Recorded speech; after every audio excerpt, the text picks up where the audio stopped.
Conrad, the famous kitchen robot. These are my friends, and this is where we live. I speak every language in the universe because I know about everything.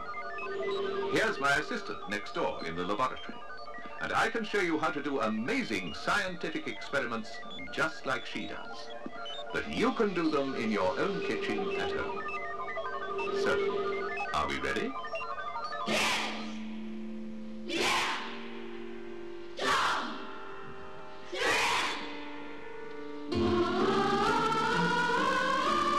Stop here! Almost a Parisi! Stop here! Here I'm fine. Stop here! Come on, I'll hide tomorrow. Stop here! Come and hug me. Stop here!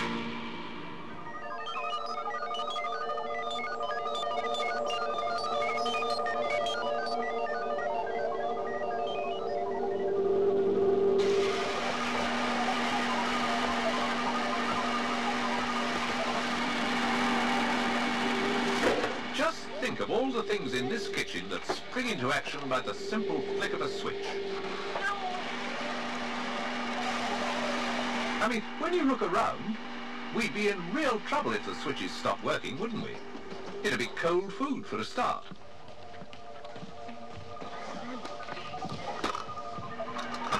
We're all so used to electricity, I bet you never think just how important it is. Go on, look around the room at all the things that need electricity to work. The lights, the toaster, we even use it to tell the time.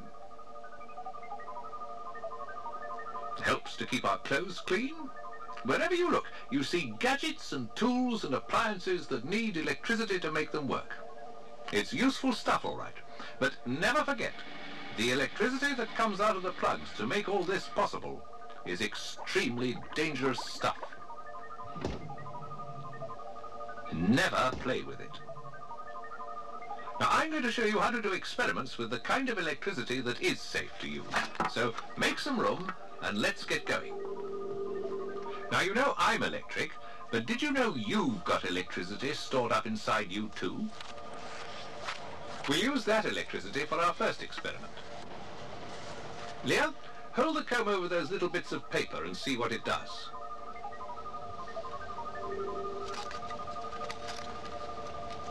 And that's happening because just by combing your hair, you've charged the comb with something called static electricity, and that's what's making the paper stick. You have a go, Tom. See what else you can pick up with static electricity. Breakfast cereal. Well, who'd have thought it? The static electricity is picking it up, all right. Breakfast will never be the same again. What else can we charge up? Try your balloon, Leah. Rub it on your sleeve and charge it up.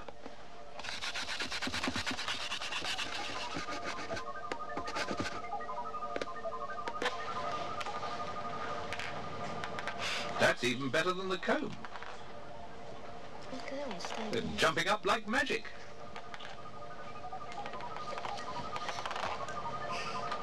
And it keeps on going because the balloon is holding the charge of static electricity.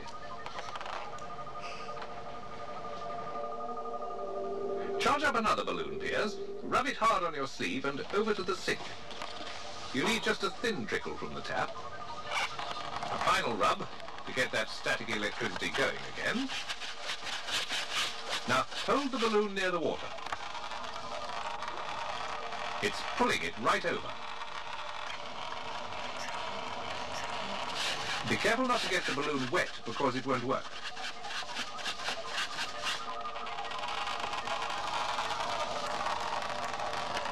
Well, there's no doubt about that experiment. The charged up balloon is attracting the stream of water. The static electricity is bending it and holding it there.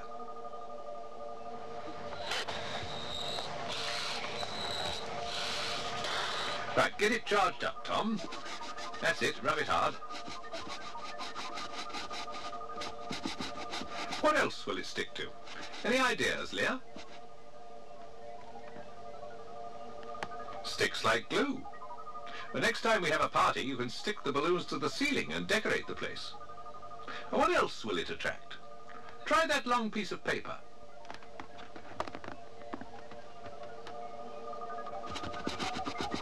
It looks like a coiled up snake. See if you can charm it into the air.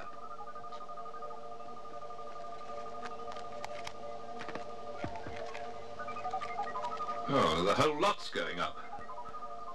Pull the plate away, Tom. That's right.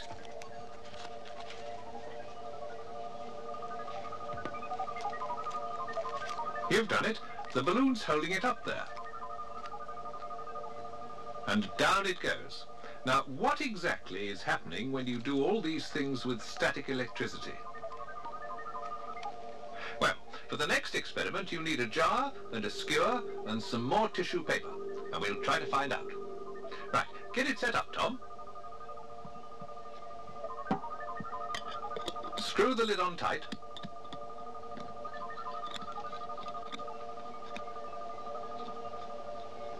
The little bit of tissue paper is just hooked over the bottom of the skewer. Charge up the balloon, and now what will happen?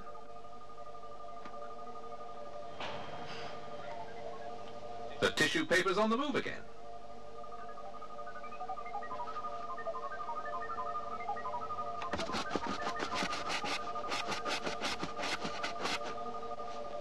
The charge from the balloon is travelling along the skewer and down into the jar. When the balloon is close to the skewer, the ends of the tissue move apart. Take it away, and they close up again.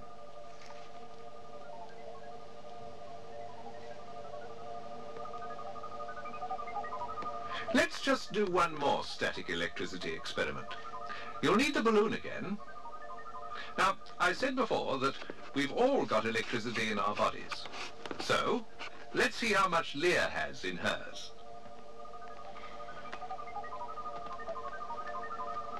Yes, this is hair-raising stuff. But you see what's happening? The charge in the balloon is attracting some part of the electricity in her hair. Of course, you could never do that to me, because my head is made of a special material that is perfect insulation, and it just won't conduct a charge of electricity at all. The balloon can't even stick to me, but with you it's different. All the atoms in your bodies have got little particles called electrons whizzing about, and some of these electrons are being attracted from Tom's hair at this very moment because you've been rubbing loose electrons off the balloon, and the balloon is trying to find more electrons to balance things up, and it's going after the ones in Tom's hair. Oh, funny. Disc number 16, please.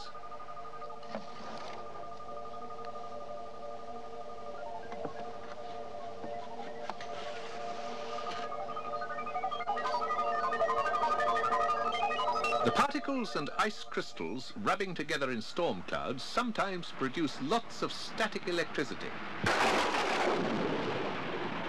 But did you know there are usually two flashes close together?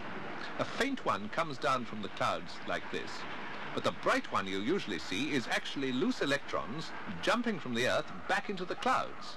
It's as if the clouds are being charged up like our balloon, and the Earth's hair is standing on end.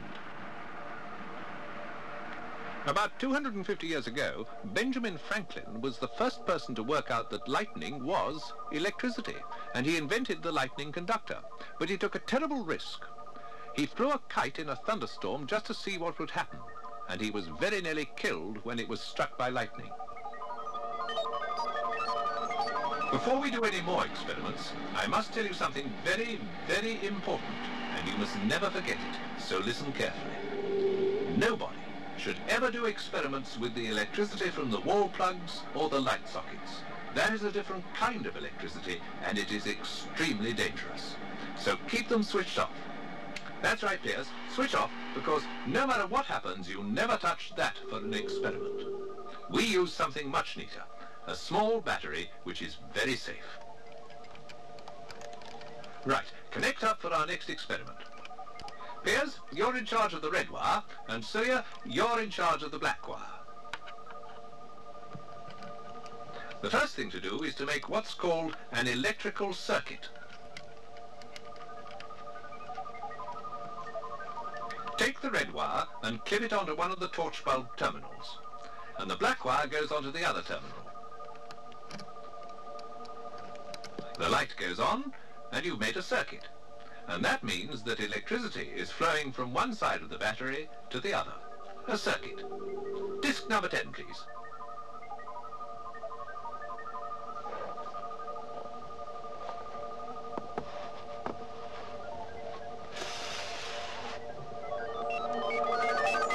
But what exactly is electricity? Well, imagine the big red ball is an atom. The little white balls are electrons. All atoms have electrons, and it's the electrons that were flowing through the circuit to light the torch bulb. Nearly 200 years ago, this Italian physicist, he was called Alessandro Volta, invented a way to make electric current. This is what he made, and he called it a voltaic pile. It was a battery made from silver and zinc discs separated by wet fabric pads. And what happened was that the different substances in his battery produced a flow of electrons which gave him an electric current. Volta had discovered that when two substances were put together, the electrons round the atoms of one material wanted to join up with the atoms of the other. That's what electricity was, because electricity is made only when electrons move.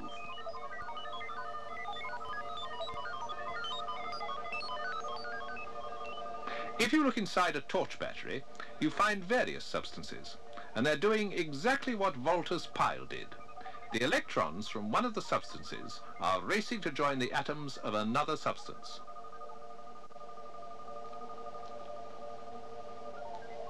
There are different sorts of batteries these days made of a variety of things, but the combinations they put together are always carefully chosen because one of the substances wants to pass its electrons on to another.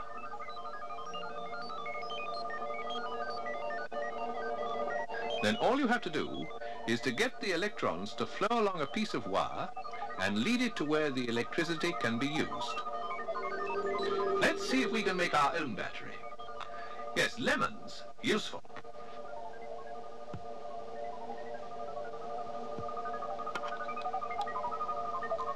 A strip of zinc, which wants to give its electrons away.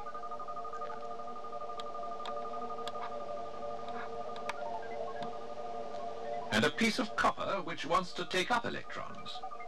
The acid lemon juice is only too happy to help it all happen. Wooden clothes pegs to tip the copper to the zinc. It's just the same kind of thing that Volta did when he connected up his sandwich of silver and zinc and invented the battery all those years ago.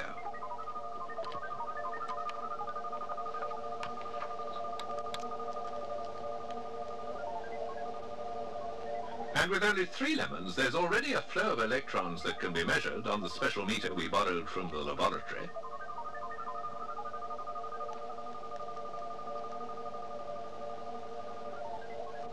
Look at that! A dozen lemons all connected up. Now, how much electric current will we get out of that, do you think? The zinc and copper plates are clipped together, so the electrons must be flowing.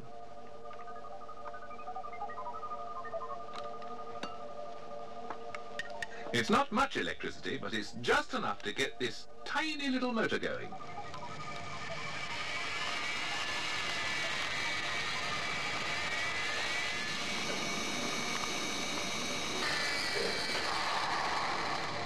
Let's see if you remember how to wire up an electric circuit. Now you've got all you need: the wire, a battery,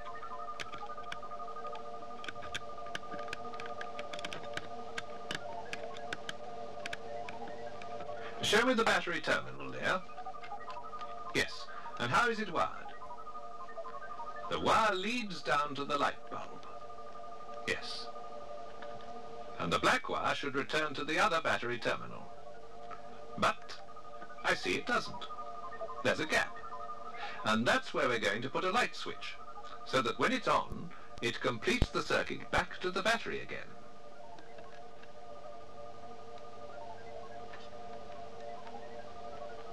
Can you complete the circuit, Lear?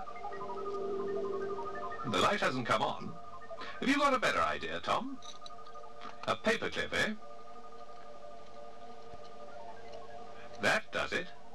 The electrons wouldn't pass through the wooden matchstick, but they skate through the metal paperclip.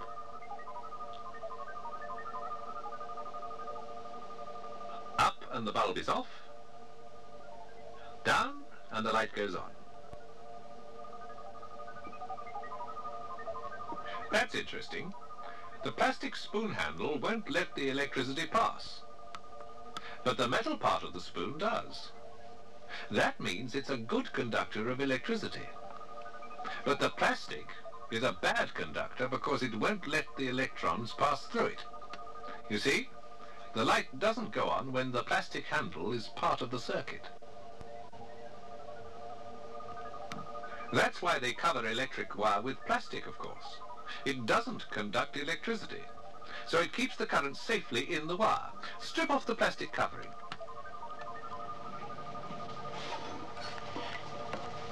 The copper strands inside conduct electricity beautifully. There's the light back on again, because the circuit is completed. But the moment you move the wire away, out it goes.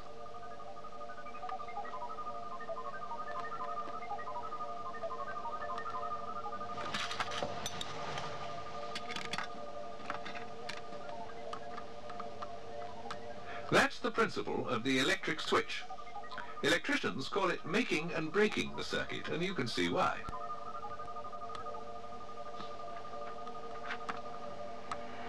Let's experiment with a dimmer switch, the sort that fades the lights up and down. This is one with a difference, isn't it, Surya? Part of the circuit of the battery is a strip of pencil lead. The electrons don't like going through it much, so the less lead there is, the better, as far as they're concerned.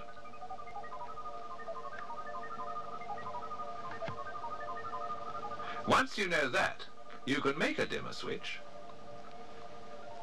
As the distance between the paperclip and the crocodile clip gets less, more electricity gets through, so the bulb gets brighter. Do it the other way, and it dims again, because the electricity is having to force its way through more and more pencil lead. Of course, the paperclip and the crocodile clip are both connected to the terminals of the battery with wire, or you wouldn't have a circuit at all.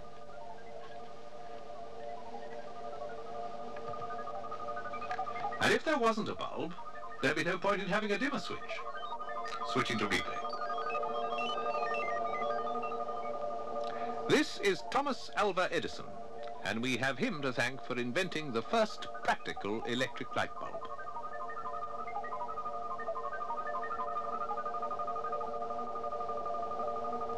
This is the kind of thing he made. The key to his success was the filament, that loop in the middle.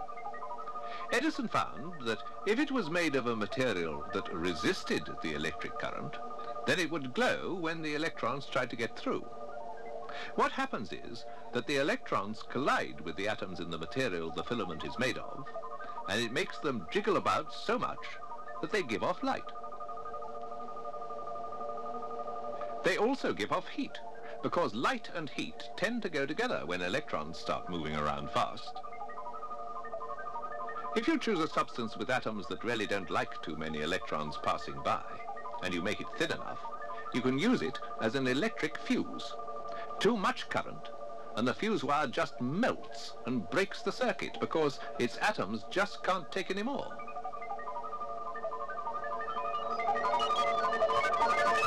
A glass of water and a couple of big nails, and we can make another kind of dimmer. It's an old-fashioned idea. They used to use water dimmers in theatres. Attach the nails to the battery circuit and put them in the water. When one nail is taken out of the water, the light goes off. Put it back again, and the bulb starts to glow.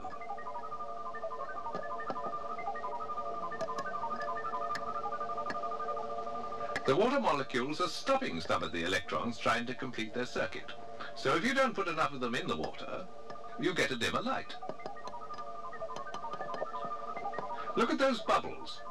My assistant in the laboratory is doing an experiment that produces the same sort of reaction. It's a circuit in liquid, and you'll see that there are lots of bubbles being produced. The electrons are breaking up the liquid and releasing gases. These bubbles are oxygen and hydrogen, because those are the gases water is made of, and that's what's in the tank. When electricity does this, it's called electrolysis, and it's caused by the electrons fighting their way past the water atoms to complete the circuit. Shall I show you how to make electricity without a battery, or anything like it?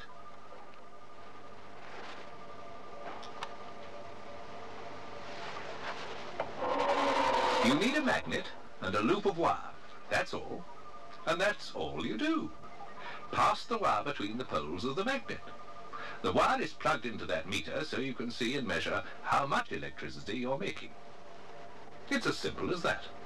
And remember, there are no batteries in this circuit. Just moving the wire between the poles of the magnet produces electricity.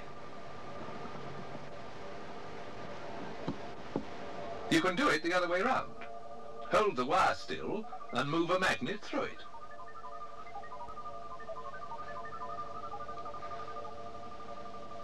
The result's the same.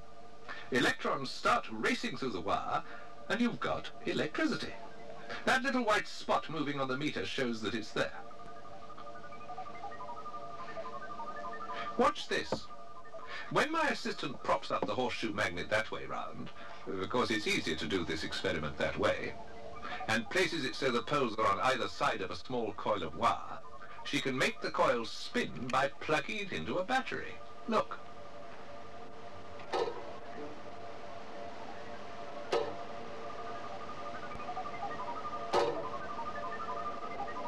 That's happening because electricity produces its own magnetic field. And when it's near a magnet, the two magnetic forces meet and make the coil move. That's why electric motors turn. Two magnetic fields meet, one from a magnet, the other from electricity flowing in the wire coil. Simple, isn't it? And it's turned out to be one of the world's most important inventions.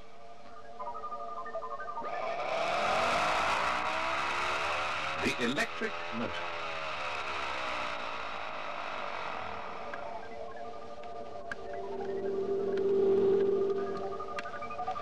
Working on your bike again, Piers?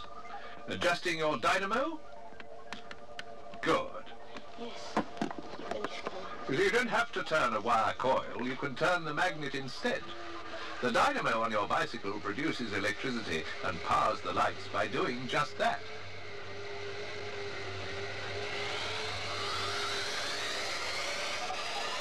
The magnets inside the casing are spinning at great speed around a coil of wire.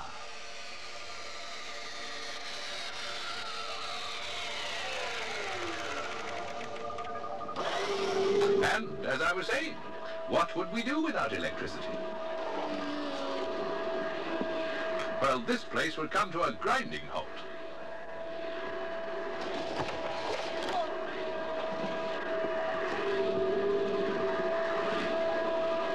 Look around the house. Electric motors are everywhere. Vacuum cleaner, food mixer, fridge, electric clock, record player. The list goes on and on. But remember, never ever try and do experiments with the electricity that comes from sockets and plugs. It's very, very dangerous.